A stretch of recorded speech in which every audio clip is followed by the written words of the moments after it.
Herzlich willkommen zu einer weiteren Folge Lasst uns lesen. Wir machen weiter mit den deutschen Sagen gesammelt von Brüder Grimm. Auf der Seite werde ich die Seite einblenden, die ich aktuell lese, damit wir gemeinsam lesen können. Und da oben werde ich eine Infokarte einblenden, die euch zu den vorherigen Folgen führt.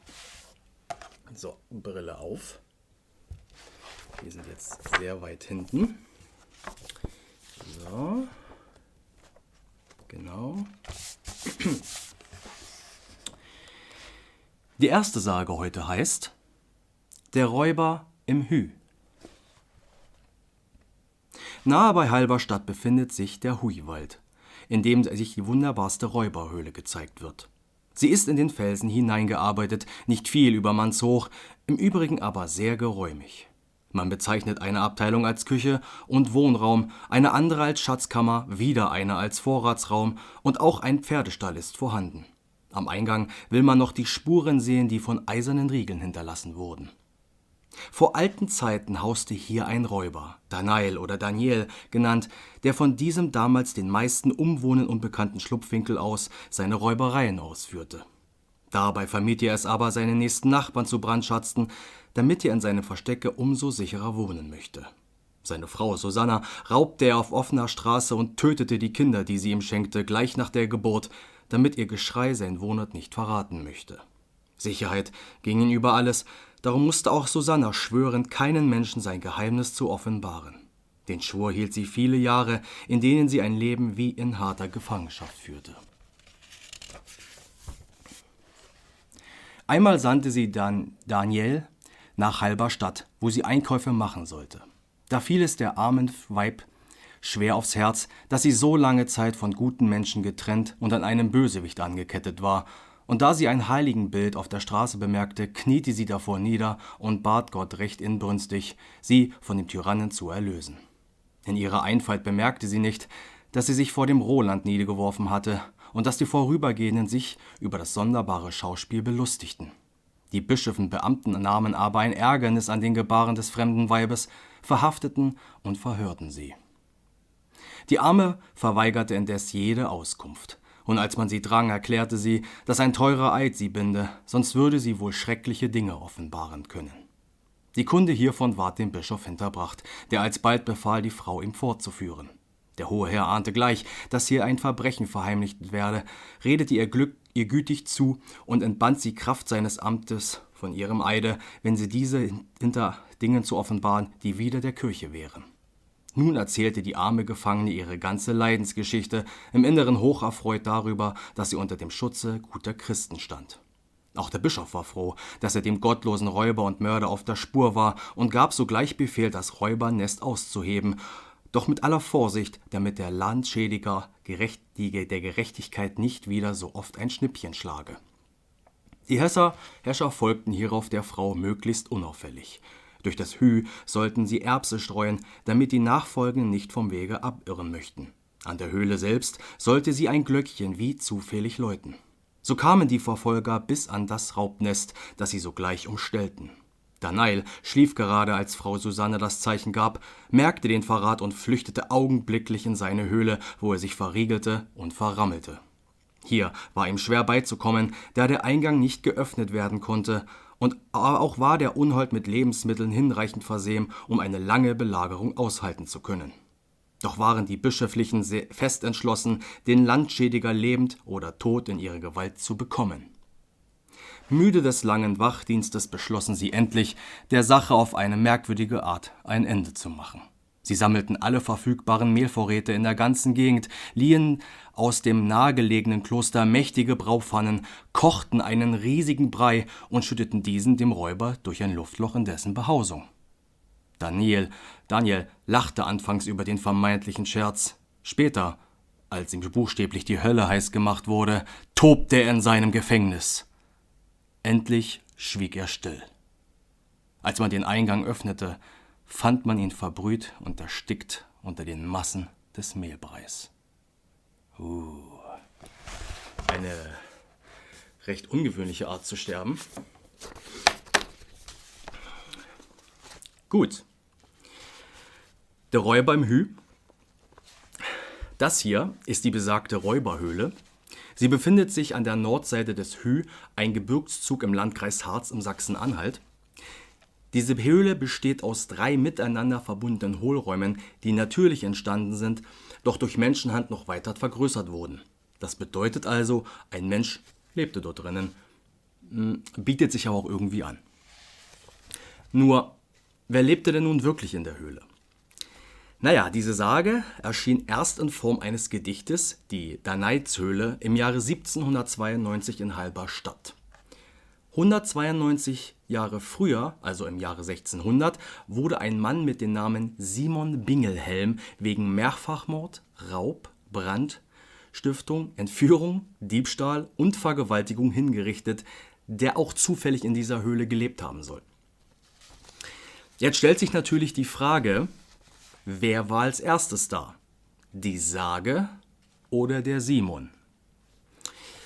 Es ist nämlich so, dass der Simon bei seinen Geständnissen auch gefoltert wurde. So gestand er zum Beispiel, dass er eine schwangere Frau überfallen habe und sie mit seinen Kumpanen tötete. Anschließend den Leib aufschlitzten, das ungeborene Kind herausholten und aus dessen Eingeweiden dann Kerzen für seinen nächsten Raub herstellten. Ich meine, geht's vielleicht noch ein bisschen drastischer? Also, 2 Szenarien halte ich für wahrscheinlich. Entweder war der Simon einfach ein armes Schwein, der für alle ungeklärten Fälle in der Gegend seinen Kopf hinhalten musste, oder er war tatsächlich ein Räuber, dem neben den wirklichen Taten noch weitere untergeschoben wurde, weil, naja, hingerichtet wird er ja sowieso, also kann man noch ein bisschen falsche Genugtuung schaffen und den Geschädigten einen Täter darbieten. Ich würde also sagen, aufgrund der starken Ähnlichkeiten kam erst Simon und danach die Sage. Heißt aber nicht, dass in der Höhle keine Räuber wohnten. Ja? Im Übrigen, in einer anderen Form dieser Sage wird erklärt, dass erst heißes Wasser in den Luftloch gegossen wurde, das floss aber immer wieder ab, darum kochte man eben Brei, der dann zu dick war, um abzufließen. Ja? Verstopft alle Ritzen und der Brei stapelt sich. Ja, bitter. Ich frage mich an der Stelle, würde es Sinn ergeben, den Brei zu essen? Also, wenn man erstmal den Raum im Inneren ausfüllt, bevor einen der Brei bis unter dem Hals... Naja, egal. Aber allerdings frage ich mich dann auch, ob er wirklich verbrüht wäre oder erstickt. Also was ist als erstes passiert? Ist er vorher durch die Hitze gestorben oder vorher durch den Luftmangel? Denn es ist ja so, ja, so eine Höhle, die besteht hauptsächlich aus Stein und Stein kann ja sehr viel Temperatur aufnehmen. Das heißt also, dieser Brei, den sie reingeschüttet haben, vor allem die ersten Fuhren, die haben ihre Wärme ja direkt abgegeben an den Stein und an die Umgebung. Ja, ist ja jetzt nicht so, als wären die in der Küche gewesen oder so. Deshalb, also ich denke nicht, dass da irgendwie 100 Grad warm waren, wobei das reicht ja auch schon 80 Grad oder 60 Grad, um Schmerzen auszulösen, aber es ist nur eine Sage. Gut, machen wir weiter mit der nächsten Sage. Und die Sage heißt ewige Gefangenschaft. Im Magdeburger Dome hingen noch im vorherigen Jahrhundert 2 Holzfiguren an eisernen Ketten in einem Seitenschiffe. Darüber wird die folgende Sage erzählt. Markgraf Otto war ein edler, ritterlicher Herr, der liebliche Minnerlieder dichtete. So sangesberühmt Otto auch sein mochte, so kriegerisch war sein Sinn. Er wollte den Erzbischof von Magdeburg absetzen, um seinem Bruder Erich zu dessen Sitz zu verhelfen und überzog daher die Magdeburger mit Krieg. Vor den Toren der festen Stadt angelangt, schickte er 2 Grafen von Gleichen zum Erzbischof, die in drohendem Tone dem Kirchenfürsten Unterwerfung befahlen. Von diesem abgewiesen sprachen sie übermütig: »Wohl, Herr Erzbischof, dann lass nur den Dom fegen, denn morgen wird unser Herr einziehen und ein Pferdestall daraus machen.« Es kam aber anders, als die streitlustigen Herren sich gedacht hatten, denn der Markgraf wurde bei Frose geschlagen und samt vielen Rittern und Herren gefangen genommen. Otto wurde in einem Käfig dem Volke zur Schau gestellt und erst gegen ein hohes Lösegeld das sein treuer Diener Johann von Buch der trauernden Markgräfin Hedwig in der Kirche zu Travemünde nachwies, befreit. Ein strengeres Gericht erwarteten die gleichfalls gefangenen Grafen von Gleichen, die ihrer lästernden Reden wegen in ewiger Gefangenschaft bleiben sollten. Schließlich wurden sie doch durch die Fürbitte ihrer Verwandten erlöst, die den Magdeburgern 7.000 Mark Silber dafür zahlten. Um aber das Urteil der Form nach aufrechtzuerhalten, ließ der Erzbischof ihre Bilder in Holz darstellen und zum ewigen Gedächtnis im Dom aufhängen.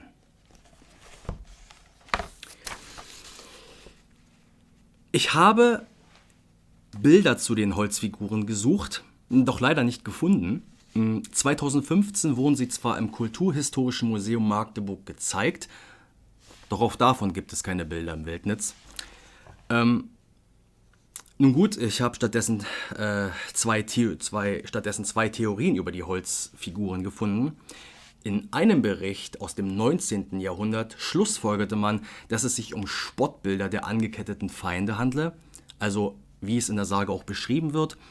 In einem anderen Artikel aus 2015 wird aber behauptet, dass es sich nicht um die Markgrafen von Gleichen handle, sondern um Gefangenenvotive, also Weihgaben als Dank für oder Bitten um göttliche Unterstützung, weil Belege für die Beteiligung der Grafen an der Schlacht von Frose nie erbracht worden waren. Was jetzt stimmt, weiß ich nicht. Und warum die Figuren überhaupt weggenommen wurden an erster Stelle, weiß ich auch nicht. Darum zeige ich euch einfach ein paar schöne Bilder und machen uns einfach weiter auf zur nächsten Sage.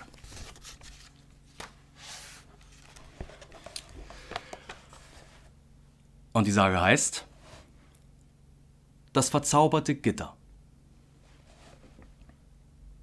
Der Erzbischof Ernst von Magdeburg ließ im Dome eine Kapelle bauen, in der seine Gebeine einst beerdigt werden sollten. Noch bei Lebzeiten ließ er sich einen kunstvollen Sarkophag zu diesem Zwecke errichten und bestimmte auch, dass seine künftige Ruhestätte durch ein Gitter von der Kirche abgeschlossen werden solle. Mit den Ausführungen dieser Arbeit wurde ein geschickter Schlossermeister betraut, der sich bald ans Werk machte, da ihm der Erzbischof nur eine kurze Frist bis zur Ablieferung bestimmt hatte. Der wollte nun ein rechtes Meisterwerk liefern, was ihm aber keiner nachtun könne. Allein das wollte ihm nicht glücken. Verschiedene Pläne begann er und verwarf sie wieder und hatte nichts fertig, als der Tag der Ablieferung herankam. In seiner Not ließ er sich mit dem Teufel ein, der zu ihm in Gestalt eines Schlossergesellen kam, und schloss mit ihm einen Vertrag. Der Böse verpflichtete sich, das Gitter in 7 Stunden tadellos herzustellen, der Meister solle bloß noch 7 fehlende Schrauben einfügen. Der Teufel hielt Wort und baute das Gitter außerordentlich kunstfaul, wie es dem Meister nach eigenem Geständnis nicht gelungen wäre, und erfreut fügte er die fehlenden Schrauben ein. Am anderen Tage erschien der Erzbischof mit dem gesamten Kapitel, um das Werk abzunehmen. Es fehlte nicht an Lobsprüchen. Da zeigte der fremde Schlossergeselle der Versammlung, dass eine unentbehrliche Schraube dem Werke mangle. Er fasste das Gitter, und augenblicklich brach alles zum Erstaunen und Schrecken der Anwesenden zusammen. Der Teufel stellte nun zwar das Gitter wieder auf, ergriff aber den unseligen Meister und fuhr mit ihm geradewegs in die Hölle. Die fehlende Schraube ließ der Erzbischof später einfügen, sodass das Gitter hielt und heutigstag noch zu sehen ist, aber auch das Loch hat sich erhalten, durch das der Böse mit seinem Raube davonfuhr. Keine Maurerkunst konnte es bisher schließen, es ist durch eine Falltür verdeckt worden.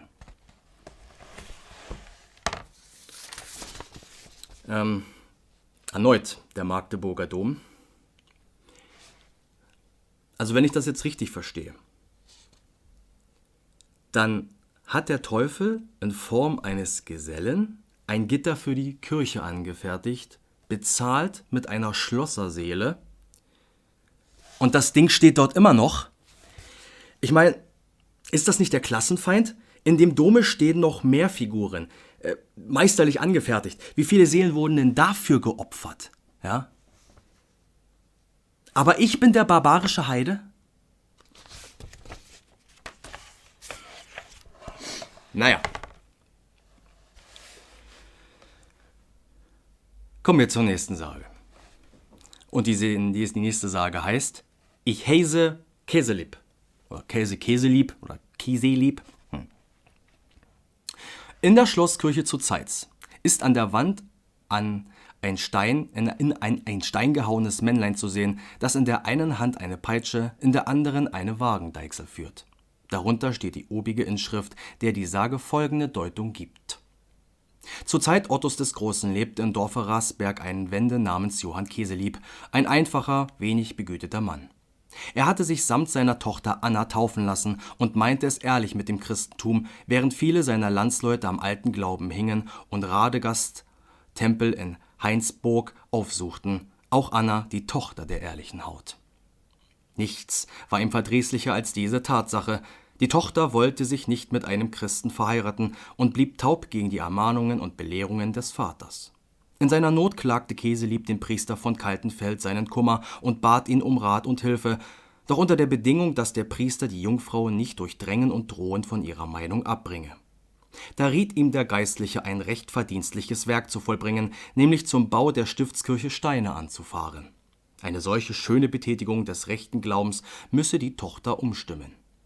Johann tat, wie ihm geheißen, fuhr unverdrossen tagtäglich Steine nach Zeitz und vernachlässigte dabei seine Wirtschaft.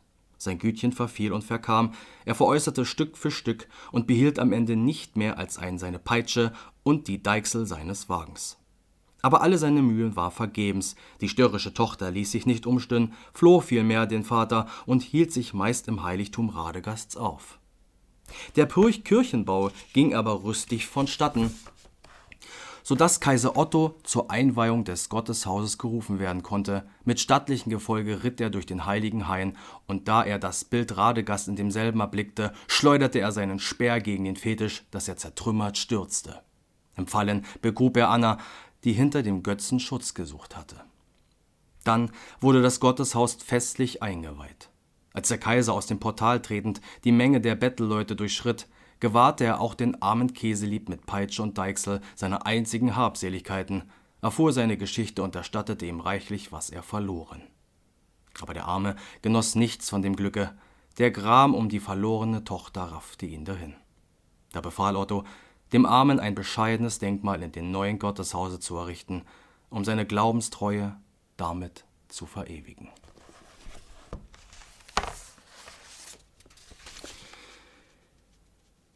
Erinnert ihr euch noch an der letzten Folge, als ich erzählte, dass die Christen Orte entweihten und Leute verfolgten? Naja, was soll's. Wisst ihr, was das heißt? Das war's!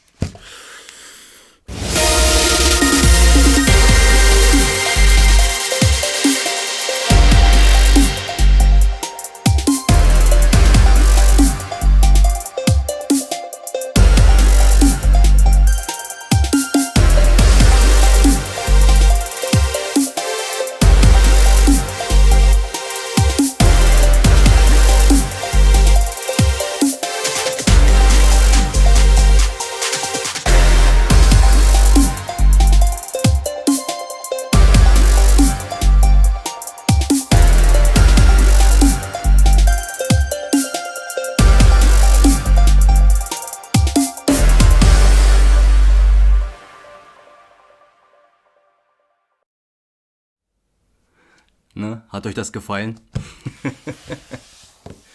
So. Ja Mensch, 40 Folgen und wir haben es endlich geschafft. Deutsche Sagen, gesammelt von Brüder Grimm. Was für ein Weg, was für ein Weg. Ja, ich muss sagen, der Kanal ist ja ein bisschen gewachsen von Folge 1 an. Ja, ich muss ehrlich sagen, ich hätte natürlich diesen ganzen Kanal auch deutlich, in den aktuellen Zeitgeist aufziehen können und irgendwelche Daumenbilder in das Video packen, wo ich dann so irgendwelche dummen Gesichter ziehe. Aber ich habe mich alles dagegen entschlossen und trotzdem ist der Kanal relativ gut gewachsen für das erste Jahr. Das ist ja schon fast ein Jahr lang dabei.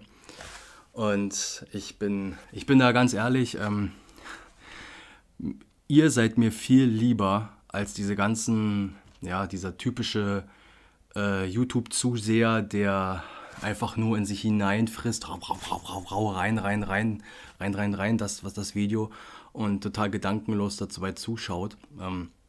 Da habe ich lieber euch statt Tausende von denen, die einfach nur immer nur konsumieren, so wie Alkohol. Da kann ich drauf verzichten. Oder diese auch YouTuber, die zum Beispiel es genau auf Kinder abgesehen haben, die wirklich nur Sachen für Kinder machen, irgendwelche Videospiele, die und jeden Trend hinterherrennen und die Kinder dann eben das mehr oder weniger, weil sie so viel Zeit haben, total geistesabwesend da glotzen und so sozusagen die Zeit hochkommt und das dann alles sich dann stapelt. Nee, das wollte ich nie und das werde ich auch nie wollen. Und ich hoffe, dass ihr mich daran erinnert, falls ich doch mal in die Versuchung da nahe komme, dass ihr mir dann auch sagt, okay, du, Redsniff, das ist ein Stück zu sehr, sowas wolltest du doch gar nicht. Und ja, also ich bedanke mich echt an jeden von euch, der mich unterstützt hat. Vor allem dann auch möchte ich damit da ja auch den Ludwig anlehnen, der mich echt unterstützt hat bei der ganzen Sache. Auch was die Recherche beispielsweise betrifft, hat er mich auch immer geholfen. Und ja, er hat im Prinzip ja auch für mich Werbung gemacht, was ja dann irgendwie, ich weiß nicht, 100 Abonnenten mehr gebracht haben. Was auf dem Papier gut aussieht. Aber ja, von diesen 100 sind vielleicht 5 Leute dabei, die dann auch wirklich weiterhin schauen, meine Videos. Was aber auch völlig in Ordnung ist. Ich erwarte nicht, dass jeder meiner Abonnenten das hier so regelmäßig schaut. Deshalb, ja, nochmal ein großes Danke dafür, dass ihr mich hier mit unterstützt habt. Und ich meine, bin auch gekommen, um zu bleiben. Ja, ich werde das auch weiterhin machen. Nach diesem Projekt, ja, nach dem Lull ist vor dem Lull. Ne? Nach dem werde ich weiter lesen und weitere Bücher mir mit euch zusammen durchlesen. Und ja, Mensch, ich weiß gar nicht. Wartet mal. Ich weiß gar nicht, was ich als nächstes mache. Vielleicht wird's.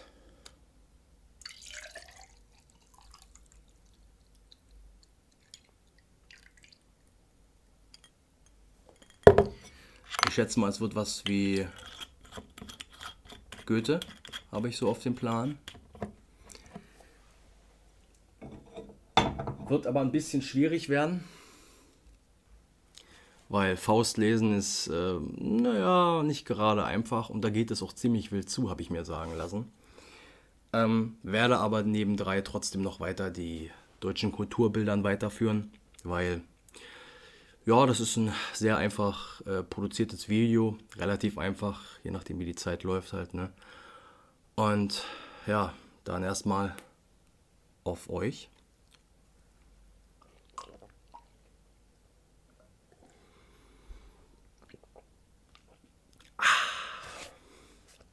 Wunderbar, wunderbar. Hups, sag ich das.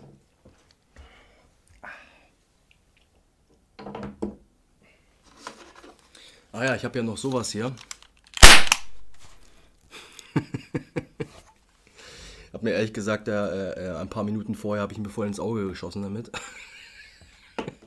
Weil ich total bescheuert war. Gut, so, dann hoffe ich, ihr habt noch einen schönen Abend, schönen Tag, schöne Nacht. Ich hoffe, ihr bleibt mir gewogen und schaut fleißig meine Videos, damit sich das hier auch zumindest, wenn ihr die Videos ja schaut, das ist mir ja dann immer so ein Zeichen, okay, was ich hier mache, ist nicht völlig belanglos. Und ich freue mich auch über jeden Kommentar und ich hoffe, ihr seid weiterhin dabei. Und ich hoffe auch, ihr werdet vielleicht mal das Video mit jemandem teilen, wo ihr glaubt, ihr könnte da auch da Interesse haben an sowas. Man kann ja nicht immer nur den aktuellen Zeitgeist kritisieren. Man muss ja auch da mit daran arbeiten, dass man einen neuen Zeitgeist schafft.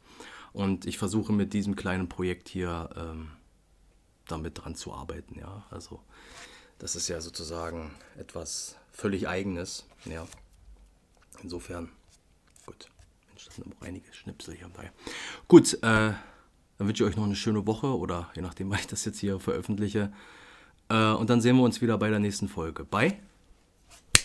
Korrekt. Lasst uns lesen. Bis zum nächsten Mal. Macht's gut. Tschüssi.